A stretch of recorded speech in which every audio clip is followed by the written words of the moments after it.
اشاعت القراءت YouTube channel کو subscribe کریں اور بیل آئیکن کے بٹن کو کلک کر لیں۔ پڑھ چکے ہیں۔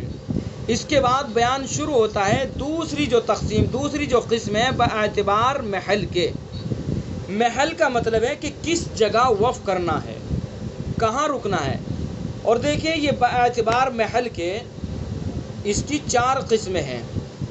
اور باعتبار محل کے یعنی کس جگہ وقف کرنا ہے، کس جگہ رکنا ہے، کس جگہ نہیں رکنا ہے، اس کا تعلق ہے۔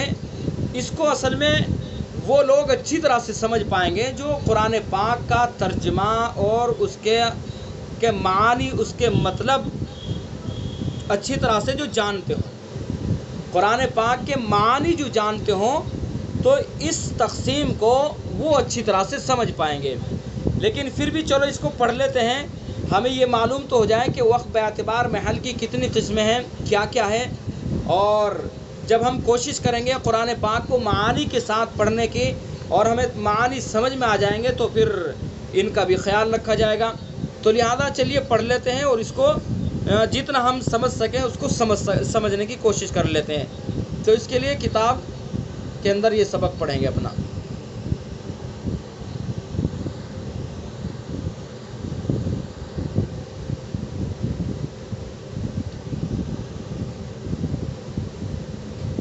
یہ ہے وقف باعتبار محل کے 4 قسمیں۔ وقف باعتبار محل کے 4 قسمیں ہیں، ٹھیک ہے۔ نمبر 1 وقف تام، وقف کافی، وقف حسن، وقف قبیح۔ یہ 4 قسمیں ہوئی باعتبار محل کے، یعنی کس جگہ وقف کرنا چاہیے۔ تو اس کی یہ تقسیم ہے، اس کی یہ قسمیں ہیں: وقف تام، وقف کافی، وقف حسن، وقف قبیح۔ اب ایک ایک کو سمجھ لیتے ہیں۔ وقف تام، وقف تام وہ وقف ہے کہ قاری ایسی جگہ رکے۔ قاری یعنی جو پڑھنے والا، جو قرآن پاک کی تلاوت کر رہا ہے، قرآن پاک کو جو پڑھ رہا ہے، تو قاری ایسی جگہ رکے جہاں جملہ پورا ہو گیا ہو اور موقوف کے بعد والے کلمے کو، موقوف یعنی جس حرف پر وقف کر رہے ہیں، جس کلمے پر وقف کر رہے ہیں، موقوف جس پر وقف کیا جا رہا ہے، ٹھیک ہے، جہاں وقف کیا جا رہا ہے، تو وہی بتا رہا ہے کہ موقوف کے بعد والے کلمے کو موقوف یا موقوف کے پہلے والے کلمے سے صرف معنی نہیں، اوپر والا موقوف کے بعد والے کلمے کو موقوف یا موقوف کے پہلے والے کلمے سے لفظی اور معنوی کوئی تعلق نہ ہو۔ یہ ہے وقف تام، یعنی قاری ایسی جگہ رکے جہاں جملہ پورا ہو گیا ہو۔ جملہ تو پورا ہو گیا، ٹھیک ہے، جملہ پورا ہونے کے بعد اب یہ دیکھنا ہے کہ جہاں وقف کیا ہے اس کا اگلے والا جو لفظ ہے، اگلا جو جملہ ہے آگے والا، اس سے اس کا تعلق ہے یا نہیں، لفظی یا معنوی تعلق ہے یا نہیں۔ تو اگر اس کا اگلا جو جملہ ہے اس سے کوئی تعلق نہیں ہے، نہ لفظی نہ معنوی، تو یہ کیا ہوا؟ یہ وقف تام ہوا، ٹھیک ہے۔ وہ یہاں سمجھا گیا ہے کہ وقف تام وہ وقف ہے کہ قاری ایسی جگہ رکے جہاں جملہ پورا ہو گیا ہو اور موقوف کے بعد والے کلمے کو موقوف یا موقوف کے پہلے والے کلمے سے لفظی اور معنوی کوئی تعلق نہ ہو۔ دیکھیں مثال کے طور پر مالک یوم الدین، ٹھیک ہے، مالک یوم الدین۔ اگر آپ اس کے معنی جانتے ہیں کہ وہ جو روز جزا کا مالک ہے، یہ اس کا ترجمہ ہو گیا، اس کے معنی یہ ہوئے، تو یہ ایسا لفظ ہے کہ یہاں جملہ بھی پورا ہو گیا ہے اور جملہ جس حرف پر ہم نے وقف کیا ہے، اب اگلے والے جملے سے اس کا کوئی نہ تو لفظی تعلق ہے اور نہ معنوی تعلق ہے۔ یہاں بات مکمل ہو گئی، مالک یوم الدین، کہ روز جزا کا مالک ہے، بات مکمل ہو گئی۔ اب ایاک نعبد و ایاک نستعین سے نہ تو کوئی لفظی تعلق ہے اور نہ کوئی معنوی تعلق ہے، تو یہاں پر جو یہ وقف کیا یہ وقف تام ہوگا، ٹھیک ہے۔ تو وہی تعریف بتلائی گئی ہے کہ وقف تام وہ وقف ہے کہ قاری ایسی جگہ رکے جہاں جملہ پورا ہو گیا ہو اور موقوف کے بعد والے کلمے کو موقوف یا موقوف کے پہلے والے کلمے سے لفظی اور معنوی کوئی تعلق نہ ہو. ٹھیک ہے، یہ ہے وقف تام. جتنا سمجھ میں آ جائے سمجھ لیں. میں اس کی پہلے وضاحت کر چکا ہوں کہ اس کا تعلق اگر آپ معانی جانتے ہیں قرآن پاک کے، یہ جب ہی اچھی طرح سے سمجھ میں آئیں گے. لیکن چلیے آپ سمجھ لیں، کبھی نہ کبھی جب کوشش کریں گے معانی سمجھنے کی تو یہ کام آ ہی جائیں گے. ٹھیک ہے، اب آگے وقف کافی. وقف کافی وہ وقف ہے کہ قاری ایسی جگہ رکے جہاں جملہ پورا ہو گیا ہو. ٹھیک ہے، اور موقوف کے بعد والے کلمے کو موقوف یا موقوف کے پہلے والے کلمے سے صرف معنوی تعلق ہو، لفظی تعلق نہ ہو. ٹھیک ہے، وقف تام میں جملہ پورا ہو گیا اور موقوف یعنی جہاں وقف کیا گیا ہے، جس حرف پر جس جملے پر وقف کیا گیا ہے اس سے اگلے والے جملے سے اس کا نہ لفظی تعلق ہے نہ معنوی تعلق ہے، تو یہ ہے وقف تام. ٹھیک ہے، اور وقف کافی یہ ہے کہ ایسی جگہ قاری رکے کہ جہاں جملہ تو پورا ہو گیا ہو، یہاں بھی جملہ پورا ہو گیا ہو. اب اگلی بات یہ دیکھنی ہے کہ جہاں وقف کیا گیا ہے اس کا اگلے والے جملے سے لفظی یا معنوی کوئی تعلق ہے یا نہیں.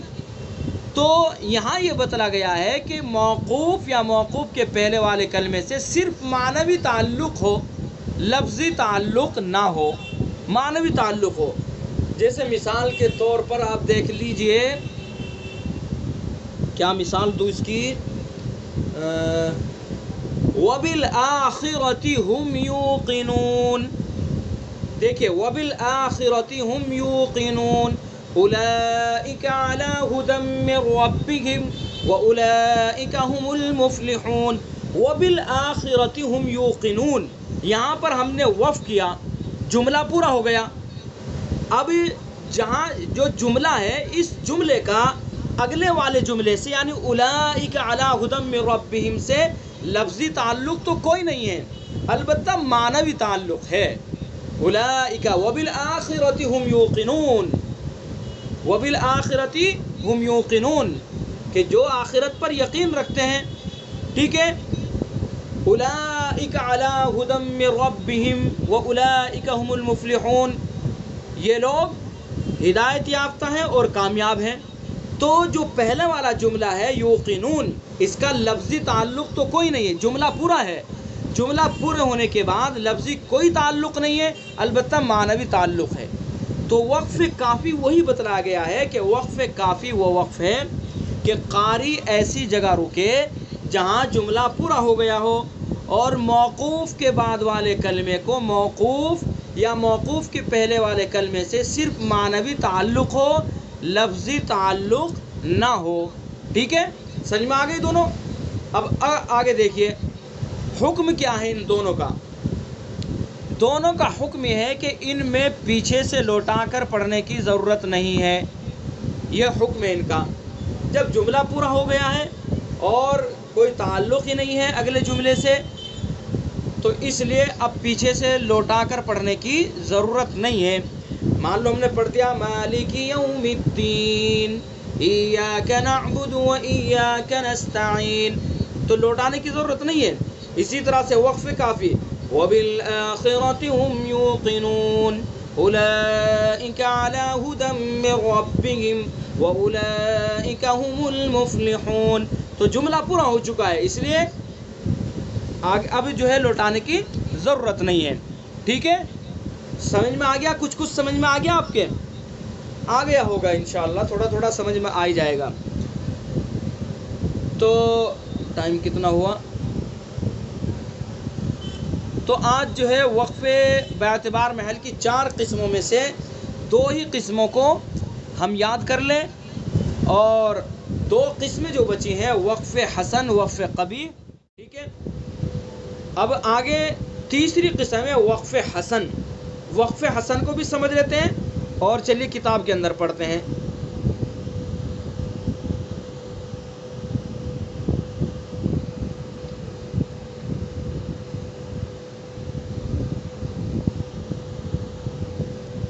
وقف حسن وہ وقف ہے کہ قاری ایسی جگہ رکے جہاں جملہ پورا ہو گیا ہو اور موقوف کے بعد والے کلمے کو موقوف یا موقوف کے پہلے والے کلمے سے لفظی اور معنوی دونوں تعلق ہو.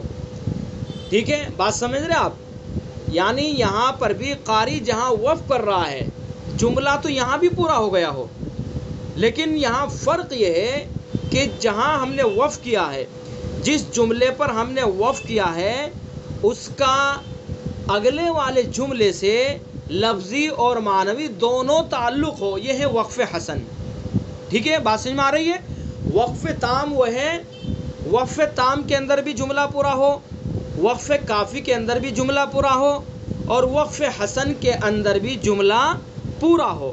ٹھیک ہے، تینوں قسموں کے اندر چاہے وقف تام ہو، چاہے وقف کافی ہو، چاہے وقف حسن ہو، جملہ پورا ہو گیا ہو. ٹھیک ہے، اب فرق سمجھتے چلے آئیں. وقف تام کے اندر جس جملے پر ہم نے وقف کیا ہے اس کا اگلے والے جملے سے لفظی معنوی کوئی تعلق نہ ہو، وقف تام ہوا. اور وقف کافی کے اندر اگلے والا جو جملہ ہے آگے جو آیت شروع ہو رہی ہے اس سے معنوی تعلق ہو، لفظی کوئی تعلق نہ ہو. اور وقف حسن کو اب آپ سمجھیے کہ وقف حسن کے اندر بھی جملہ پورا ہو گیا ہو، لیکن آگے والا جو جملہ ہے پہلے والے جملے سے اس کا لفظی اور معنوی دونوں تعلق ہو.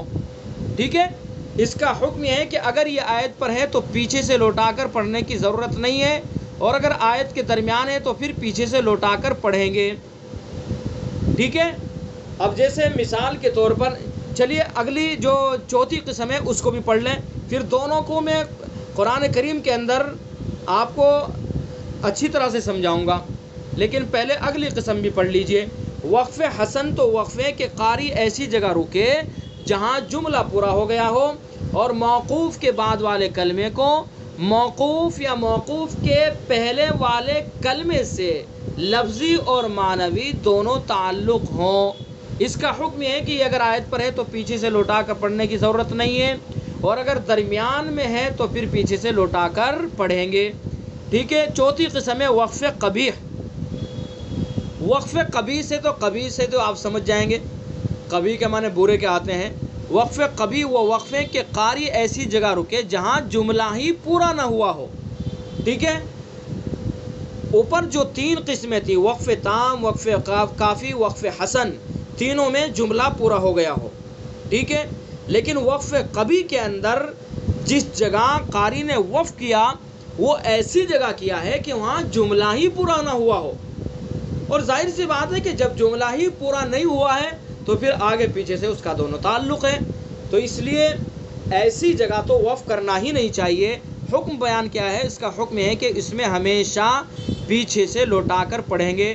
جان بوجھ کر وقف کبھی کرنا جائز نہیں، مجبوری میں جائز ہے. جان بوجھ کر قصداً وقف کبھی کی کوئی گنجائش نہیں ہے، مجبوری میں. اور مجبوری کا مطلب یہ ہے کہ بھئی پڑھتے پڑھتے سانس پھول گیا یا کھانسی اٹھ گئی یا منہ کے اندر کوئی چیز داخل ہو گئی تو یہ ہے مجبوری، مجبوری میں جائز ہے. تو یہ ہے وقف حسن، وقف قبیح. اب آئیے ان دونوں کو میں آپ کو مثال سے سمجھاتا ہوں، اور مثال کے لیے ہم چلتے ہیں قرآن پاک کے اندر. سورہ فاتحہ آپ کے سامنے ہے. وقف حسن آپ نے کیا پڑھا؟ وقف حسن وہ ہے کہ قاری ایسی جگہ رکے جہاں جملہ پورا ہو گیا ہو اور موقوف کے بعد والے کلمے کو موقوف یعنی جہاں آپ نے وقف کیا ہے یا موقوف کے پہلے والے کلمے سے لفظی اور معنوی دونوں تعلق ہوں. جیسے مثال کے طور پر الحمدللہ، یہاں ہم نے وقف کیا. ٹھیک ہے، الحمدللہ. دیکھیے الحمدللہ یہ جملہ پورا ہو چکا ہے. الحمدللہ پورا جملہ ہے، تمام تعریفیں، سب تعریفیں اللہ کے لیے ہے، جملہ پورا ہو چکا ہے. ٹھیک ہے، لیکن جملہ تو پورا ہوا ہے، یہ جملہ جہاں ہم نے وقف کیا ہے اس کا آگے جو جملہ ہے رب العالمین اس سے لفظی اور معنوی دونوں تعلق ہے. ٹھیک ہے، سب تعریف اللہ کے لیے ہے. رب العالمین جو دونوں جہان کا پالن ہار ہے، تو اگلے والے جملے سے لفظی بھی تعلق ہے اور معنوی بھی تعلق ہے، تو اس لیے یہ کیا ہوا؟ وقف حسن۔ الحمدللہ وقف کر سکتے ہیں، لیکن وقف اگر یہاں ہم نے کیا تو اس کا حکم ہم نے یہ پڑھا کہ اگر یہ آیت پر ہے تو پیچھے سے لوٹا کر پڑھنے کی ضرورت نہیں ہے، اور اگر آیت پر نہیں ہے، جیسے یہ الحمدللہ یہاں کوئی آیت نہیں ہے، تو پیچھے سے لوٹا کر پڑھیں گے۔ وقف کر تو سکتے ہیں وقف حسن، لیکن پیچھے سے لوٹا کر پڑھنا ضروری ہوگا۔ تو الحمدللہ، الحمدللہ یہ وقف حسن ہے، یعنی اس کا موقوف کا جس پر ہم نے وقف کیا ہے اس جملے کا الحمدللہ کا رب العالمین سے لفظی اور معنوی دونوں تعلق ہے، یہ ہے وقف حسن۔ اچھا، چوتھی قسم تھی وقف قبیح۔ وقف قبیح وہ وقف ہے کہ قاری ایسی جگہ رکے جہاں جملہ ہی پورا نہ ہوا ہو۔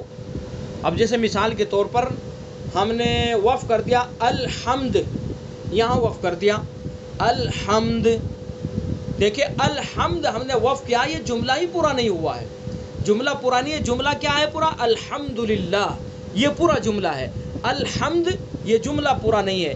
اسی طرح سے اوپر بسم اللہ الرحمن الرحیم میں ہم نے وقف کر دیا بسم، بسم یہ جملہ پورا نہیں۔ جملہ پورا کیا ہے؟ بسم اللہ، بسم اللہ یہ جملہ پورا ہے، لیکن بسم یہ جملہ پورا نہیں ہے۔ اسی طرح سے الحمد یہ جملہ پورا نہیں ہے، الحمدللہ جملہ پورا ہے۔ تو الحمد یہاں پر وقف کرنا قصداً بغیر کسی مجبوری کے یہ درست نہیں ہوگا، جائز نہیں ہوگا، یہ ہے وقف قبیح۔ سمجھ میں آگے بات کو؟ تو الحمد جملہ ہی پورا نہیں ہے، تو وقف قبیح وقف ہے کہ قاری اس کو تو ہم آسانی سے سمجھ سکتے ہیں۔ وقف قبیح کو ہر قرآن پڑھنے والا جو قرآن پڑھتا ہے، پڑھنا جانتا ہے، اس کو کم از کم اتنا تو معلوم ہے کہ جملہ پورا کہاں ہو رہا ہے۔ بھائی الحمدللہ، الحمدللہ یہ پورا جملہ ہے، بسم اللہ یہ پورا جملہ ہے، لیکن الحمد پر ہم نے وقف کیا، یہ جملہ پورا نہیں ہے۔ بسم پر ہم نے وقف کیا، یہ جملہ پورا نہیں ہے۔ تو ٹھیک ہے، یہ ہے۔ تو وقف حسن، وقف قبیح یہ آپ کو سمجھایا جا چکا ہے۔ یہ تھا وقف محل۔ تو دوبارہ میں پھر ایک مرتبہ آپ کو سمجھا دوں آسانی سے۔ وقف محل، وقف اعتبار محل کے 4 قسمیں ہوئی: وقف تام، وقف کافی، وقف حسن، وقف قبیح۔ بالکل آسان لفظوں میں ہم یوں سمجھ لیں کہ وقف تام، وقف کافی، وقف حسن، تینوں کے اندر شروع کی بات تو مشترک ہے، یعنی جملہ پورا ہو گیا ہو۔ جہاں وقف کیا قاری، جہاں رکا وہ ایسی جگہ رکا کہ جملہ پورا ہو گیا ہو۔ یہ تینوں میں اتنی بات تو مشترک ہے کہ جملہ پورا ہو گیا ہو۔ اب فرق کیا کرنا ہے کہ وقف تام کے اندر جملہ تو پورا ہو گیا ہو، لیکن جہاں قاری رکا ہے، جہاں پر وقف کیا ہے، تو اس کا اگلے والے جملے سے لفظی اور معنوی کوئی تعلق نہ ہو، یہ ہے وقف تام۔ اور وقف کافی کے اندر کہ جس جگہ قاری رکا ہے اس کا آگے والے جملے سے لفظی تعلق نہ ہو، البتہ معنوی تعلق ہو۔ وقف حسن، جملہ تو یہاں بھی پورا ہو گیا ہو، لیکن آگے جو جملہ ہے اس سے لفظی اور معنوی دونوں تعلق ہو۔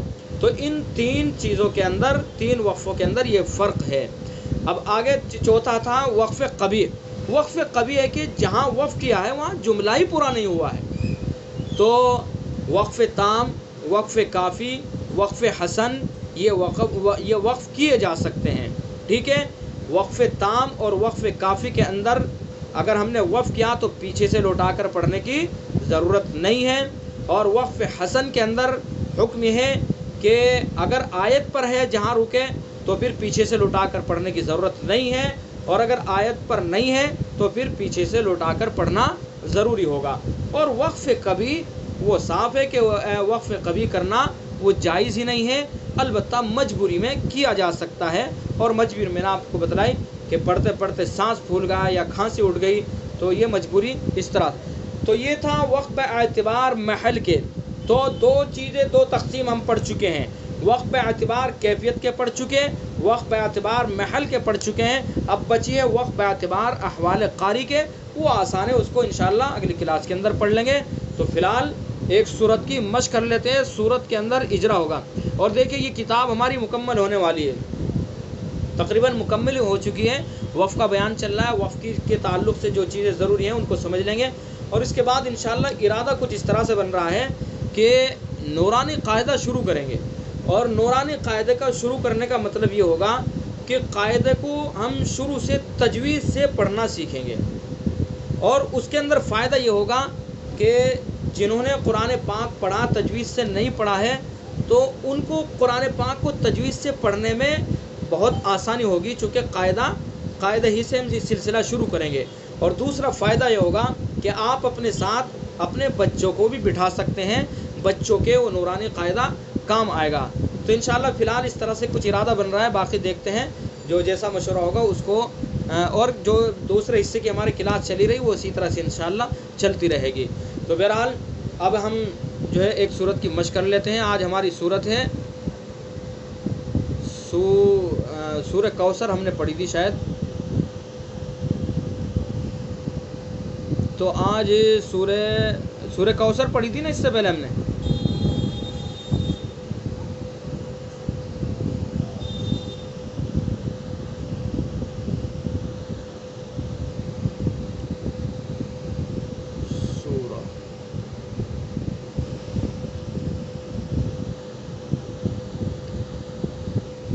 سورۃ الماعون ہے آج ہماری صورت، چلیے مشق کر لیتے ہیں اس کی۔ اعوذ باللہ من الشیطان الرجیم، بسم اللہ الرحمن الرحیم، ارأیت الذی یکذب بالدین۔ ٹھیک ہے، حمزہ کا مخرج اقصائے حلق، را کا مخرج زبان کا کنارہ اور کچھ زبان کی پشت، جبکہ ملے ثناء علیہ رباعی کے مسوڑے سے۔ اس جملے کو ہمیں دھیان سے پڑھنا ہے۔ ارأیتا، حمزہ کو بھی واضح پڑھنا ہے۔ ارأیتا، اگر بہت سے لوگ جلدی میں پڑھتے ہیں ارأیت الذی، حمزہ کو حذف کر جاتے ہیں، تو اگر حمزہ کو ہم نے حذف کر دیا تو یہ لحن جلی غلطی ہو گئی، تو اس لیے توجہ سے پڑھنا ہے۔ ارأیت الذی یکذب بالدین، را کیسی ہوگی؟ پر ہوگی، ٹھیک ہے۔ اور بالدین میں کون سا مد ہوگا؟ اب آپ بولی جلدی سے، بالدین میں کون سا مد ہوگا؟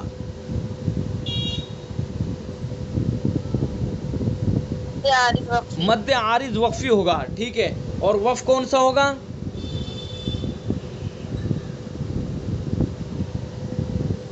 وقف ہوگا اس کے اندر وقف بالاسکان، ٹھیک ہے۔